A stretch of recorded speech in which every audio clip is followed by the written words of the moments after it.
Hello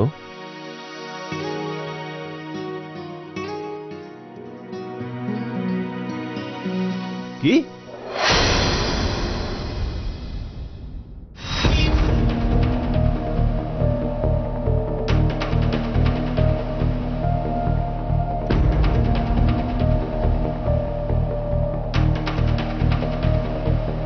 Ranjita এইবোৰ কি হৈছে এইবোৰ এই ৰাতিপুৱাই সিহৰ বাকখন কৰিবলৈ কি হৈছে তোমাৰ ভাই মোৰ অফিচত সোমাবলৈ কেনেকৈ পালে সি অপদাৰ্থটো গৌৰৱৰ চকীত বহিবলৈ ক'ত অধিকাৰ পালে মই দিছো তুমি কোনহে সিদ্ধান্ত ল'বলৈ কোম্পানীৰ মালিকনী পাগলী হৈছা নেকি কি কৈ আছা এইবোৰ কেৱল কোম্পানীৰে নহয় গৌৰৱৰ নামত থকা মাটি বাৰী সম্পত্তিৰ মালিকনী মই ৰঞ্জিতা ৰ'ব এইখন ঘৰত মোৰ ওপৰত চিঞৰাৰ অধিকাৰ মই কাকো দিয়া নাই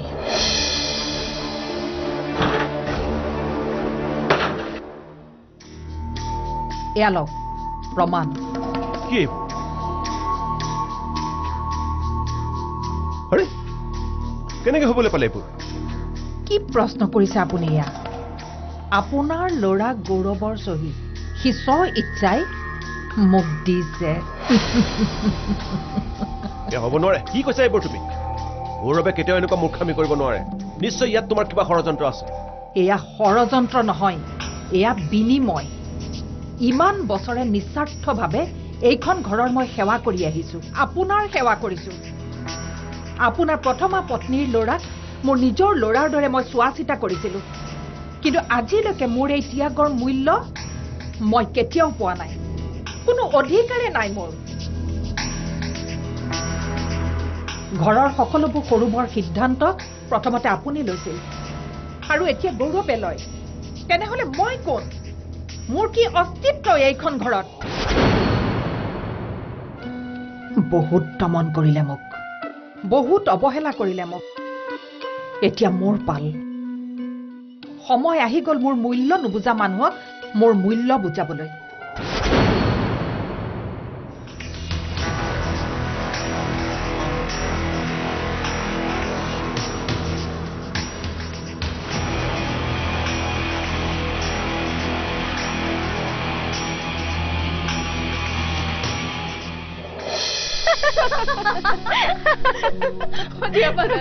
আগতে নহয় বায়ে মই ঠাণ্ডাৰ দিনত আইচক্ৰীম খোৱা কম্পিটিশ্যন পাতিছিলো আৰু প্ৰতিবাৰে বা জিকে বাটো মনত আছে এবাৰ যে তই 10টা আইচক্ৰীম খাই দিছিলি ঠাণ্ডাৰ দিনত 10টা আইচক্ৰীম তাৰপিছত 10 দিনলৈ বিচনাৰ পৰা উঠিবলৈ পৰা নাই যিহে জ্বৰ হ'ল তাৰপিছত তেতিয়াই আমি আৰু সেই কম্পিটিশ্যন তাতেই বাদ দিলো আচৰিত দেই তোমালোক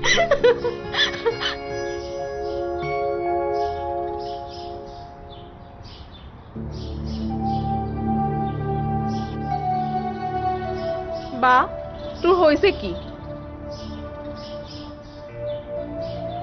এবাৰ ঘৰলৈ নাযাওঁ বুলি সিদ্ধান্ত লোৱাৰ পাছত আকৌ মন কিয় বেয়া কৰি আছ চা পাহাৰী তই কথাবোৰ পাহৰিব লাগিব মনটো আনফালে ব্যস্ত কৰি ৰাখচোন কেইদিনমান লাহে লাহে চাবি সকলো ঠিক হৈ যাব কি বিচাৰ তহঁতে মই তহঁতৰ দৰে এতিয়া এনেকৈ হাঁহি থাকিব লাগে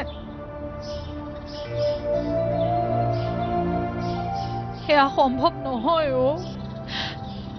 মই মোৰ অসুস্থ স্বামীক এৰি থৈ আহিছো যিজন মানুহে নিজে একো এটা কাম কৰিব নোৱাৰে মই তেওঁক এৰি থৈ আহিছো তেওঁতো তোক নিজে এৰি গুচি আহিবলৈ কৈছিল তেওঁ মোক এনেই এৰি আহিবলৈ কোৱা নাই তেওঁ মোক বিচাৰে কিন্তু ভয় কৰে মোৰ ভৱিষ্যতক লৈ তেওঁ ভয় কৰে তেওঁ ভাবে মই যদি তেওঁৰ লগত থাকো তেনেহ'লে মোৰ ভৱিষ্যতটো নষ্ট হৈ যাব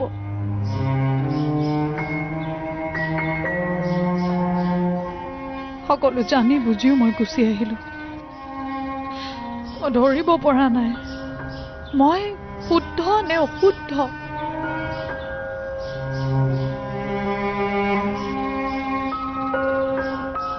মই বহুত কষ্টত আছো প্লিজ তহঁতে মোক হহুৱাবলৈ চেষ্টা নকৰিবি নিজৰ মাজতে সংঘাত চলি আছে মোৰ মই মনটোক বুজাব পৰা নাই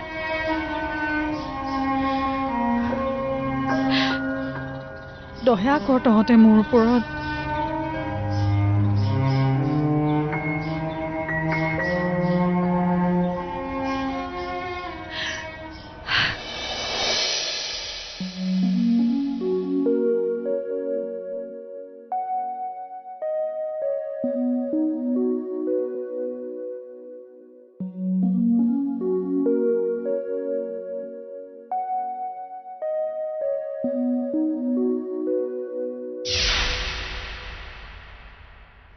এ কি কি এয়া তই স্বইচ্ছাৰে চহী কৰিছ নে তোক বাধ্য কৰাইছ?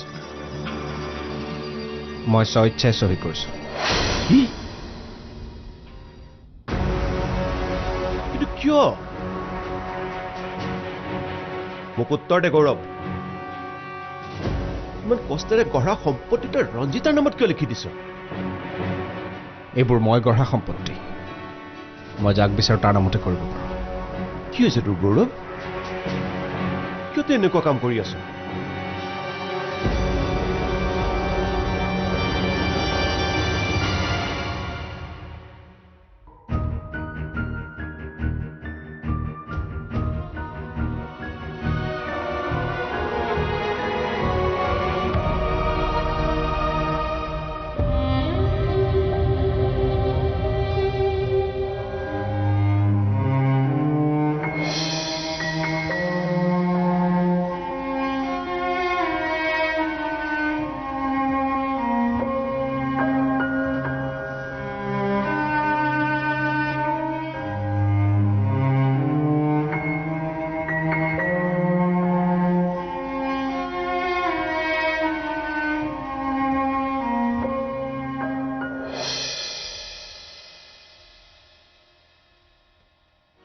পাহাৰী আহিলি?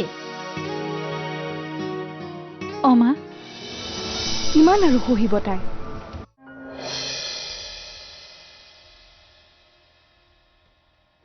পাহাৰী আহিলি? অমা তহঁত তিনিও ফুৰিবলৈ গৈছিলি, ভাবিছিলো সন্ধিয়া হোৱাৰ আগতে ঘৰ নাপাওহি।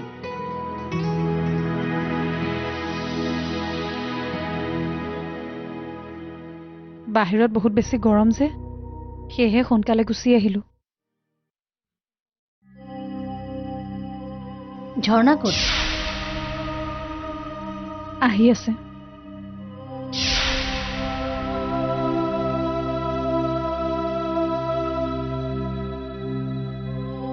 মই জানো, আমি দেখাকৈ তই চকু পানী নুমুচিলেও তই আমাৰ পৰা লুকুৱাবলৈ যিমানেই চেষ্টা নকৰ কিয়, মাৰ হওঁ মই তোৰ।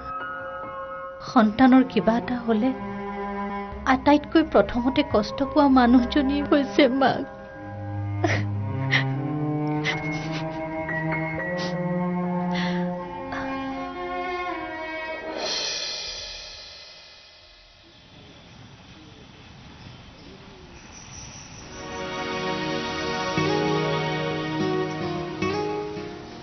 জিয়া বা, তুমি বাক কিয় যাবলৈ দিলা?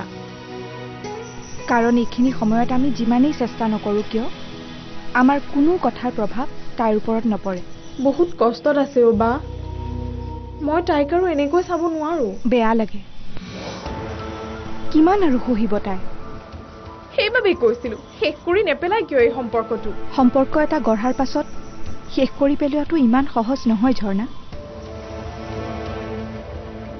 এনেকুৱা বহু স্বামী স্ত্ৰী আমাৰ মাজত আছে যিয়ে ইজনে আনজনক সহিব নোৱাৰে, তথাপিও যেন কিবা এটা শক্তি আছে যিয়ে সিহঁতক একলগ কৰি ৰাখে। মই হলে সেইবোৰ একো বুজি নাপাওঁ দেই। কি অদ্ভুত সম্পৰ্ক এয়া। তুমি হাঁহিছা কিয়? সঁচা কৈছো, এইবোৰ দেখি শুনি মোৰ এতিয়া বিয়া হবলৈ ভয়ে লাগিছে জিয়াবা। তেনেকৈ কিয় ভাবিছা?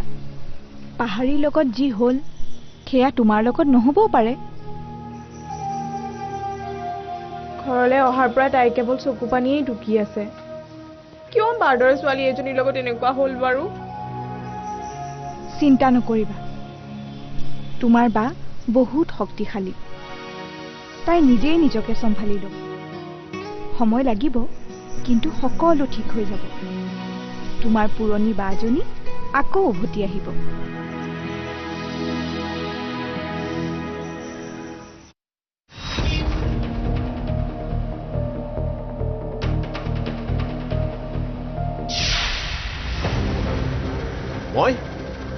সপোন পূৰণ হ'বলৈ নিদিওঁ শুনিছানে নাই মই কি কৈছো তুমি কৈছিলা নহয় তুমি মোৰ প্ৰতি থকা সকলো দায়িত্ব পালন কৰিছা গৌৰৱৰ প্ৰতি মাকৰ দায়িত্ব পালন কৰিছিলা কিন্তু সেয়া শুদ্ধ নহয় তুমি কোনোদিন ভালদৰে পত্নীৰ দায়িত্ব পালন কৰে কোনোদিন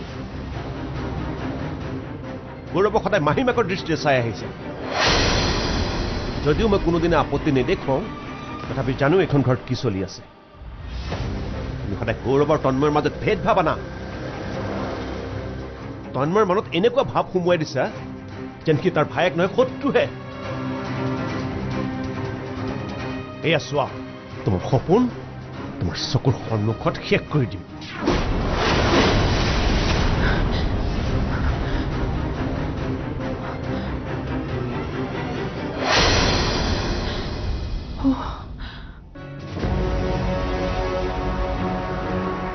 এয়া আপুনি কি কৰিলে এনেকুৱাই হ'ব লাগে তোমাৰ লগত এনেকুৱাই গৌৰৱৰ মানসিক অসুস্থতাৰ সুযোগ লৈছিল নিজৰ ওপৰতে খং উঠিছে প্ৰথমা পত্নীৰ মৃত্যুৰ পাছত গৌৰৱক চোৱা চিতা কৰিবৰ বাবে তোমাক বিয়া কৰাই আনিছিল তুমি আচলতে মাতৃৰ নামত কলংক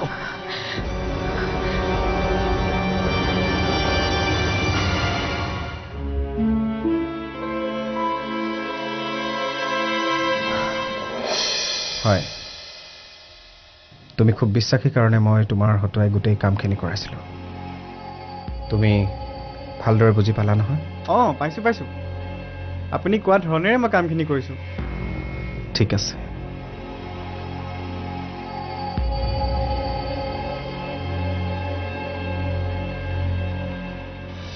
কেনেকুৱা মূৰ্খ মানুহ তই আৰু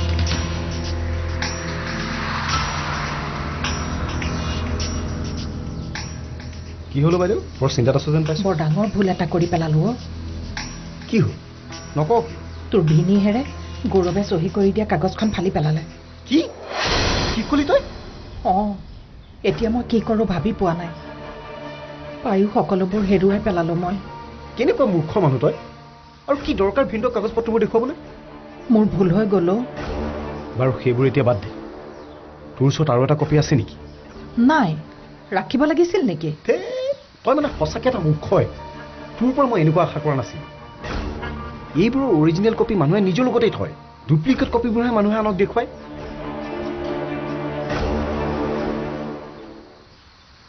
কিবা এটা কৰ এনেকৈ হঠাতে মোৰ সপোন ধ্বংস হৈ যাব দিব নোৱাৰো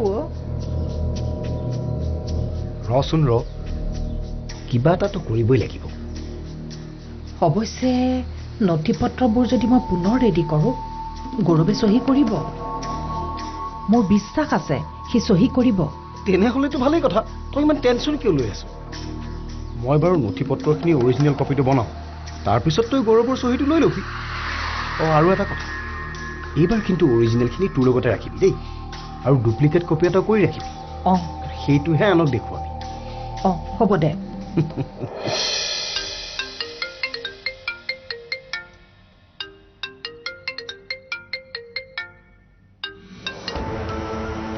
হেল্ল' আপোনাৰ লগত এটা দৰকাৰী কথা আছিল সেইকাৰণে ফোন কৰিছিলোঁ কওকচোন কি কথা আচলতে গৌৰৱে যিবোৰ সিদ্ধান্ত লৈছে অকলে লোৱা সিদ্ধান্ত নহয় মানে বিভিন্নজনে বিভিন্ন কথা তাৰ মনত সোমোৱাই দিছে ক'বলৈ গ'লে আমাৰ ঘৰখনতে তেনেকুৱা অৱস্থা যি আনৰ সুখ দেখিব নোৱাৰে আপুনি সেইবিলাক কথা মোক কিয় কৈছে মই বিচাৰোঁ পাহাৰী উভতি আহক আপুনি কথাবোৰ এবাৰ ক'লে বুজি নাপায় নেকি পাহাৰীয়ে সেইখন ঘৰলৈ যাবলৈ ইচ্ছা কৰা নাই চাওক মই খুব সোনকালে গৌৰৱক চেন্নাইলৈ লৈ যাম চিকিৎসাৰ বাবে আৰু মোৰ বিশ্বাস আছে সি তাত সুস্থ হ'ব আৰু সি সুস্থ হৈ উভতি অহাৰ পাছত তাৰ দ্বাৰাই মই পাহাৰীক ঘৰলৈ উভতাই আনিম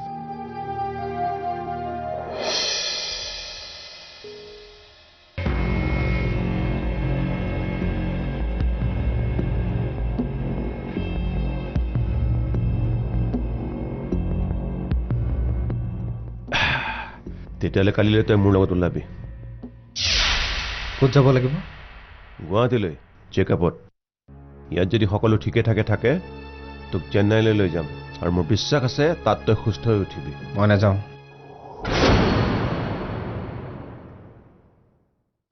মই তোক সোধা নাই আদেশ দিছো তই মোৰ লগত যাবই লাগিব মই নাযাওঁ বুলি কৈছোঁ নহয় নাযাওঁ যদি তই মোৰ কথা নুশুন আজিৰ পৰা তোৰ লগত মোৰ সম্পৰ্ক শেষ শুনিছনে নাই মই কি কৈছো তোক যদি দেউতাৰক লাগে তই মোৰ লগত যাবই লাগিব নে ঘৈণীৰ দৰে মোকো নলগা হ'ল দেউতা কিয় তেনেকৈ কৈছা এইকাৰণেই কৈছো মই বিচাৰো তই সুস্থ হৈ উঠ ক তই মোৰ কথা শুনিবিনে নাই